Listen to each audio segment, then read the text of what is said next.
It might not be this coming Sunday, when he will be campaigning for Democratic candidates in Virginia, but sooner or later Joe Biden is going to receive Holy Communion in a Catholic church.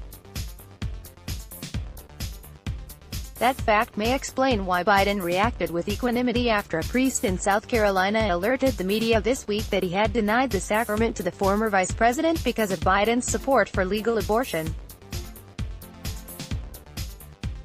The Reverend Robert E. Morey of St. Anthony Church in Florence, South Carolina, gave this statement to local news organizations. "Sadly, this past Sunday, I had to refuse Holy Communion to former Vice President Joe Biden. Holy Communion signifies we are one with God, each other and the Church. Our actions should reflect that.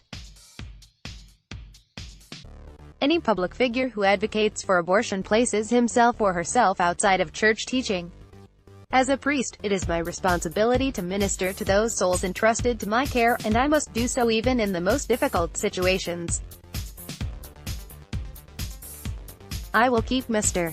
Biden in my prayers." Advertisement. Biden declined to confirm or deny the priest's claim, telling NBC News, "That's just my personal life, and I'm not going to get into that at all." But if Biden wasn't commenting, lots of other people were, including journalists penning think pieces. Biden's communion denial highlights faith politics, liberal and conservative Catholics dueling on Twitter, and Cardinal Timothy Dolan, the Archbishop of New York, talking about it in a TV interview. Yet if Morey thought his statement about Biden would strike a blow against Catholic politicians who support legal abortion, he miscalculated. What the ensuing discussion has made clear is that the Roman Catholic Church has no single position on whether a politician who supports legal abortion should be denied the consecrated bread and wine that Catholics believe to be the body and blood of Christ.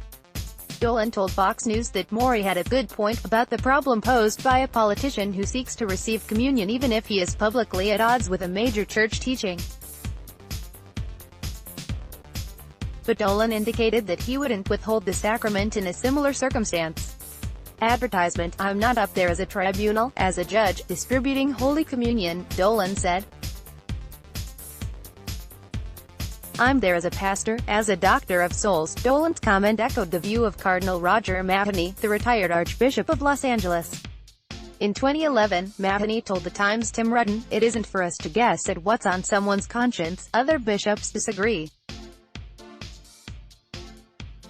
In its story about Morey and Biden, the Catholic news agency said the priest was following a policy established in 2004 by the dioceses of Atlanta, Charleston and Charlotte.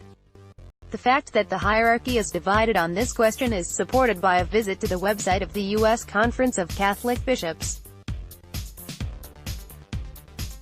There you can find a February column by Archbishop Joseph F. Naumann of Kansas City in which he says that he has found it necessary to request that some pro-choice public officials not present themselves to receive Holy Communion for their own spiritual welfare and for the protection of many others from moral confusion. Yet the website also features a 2004 statement in which the bishops take a flexible approach, saying that bishops can legitimately make different judgments on the most prudent course of pastoral action. It's hard to argue that Biden is a bad Catholic, assuming that matters to some voters, if his worthiness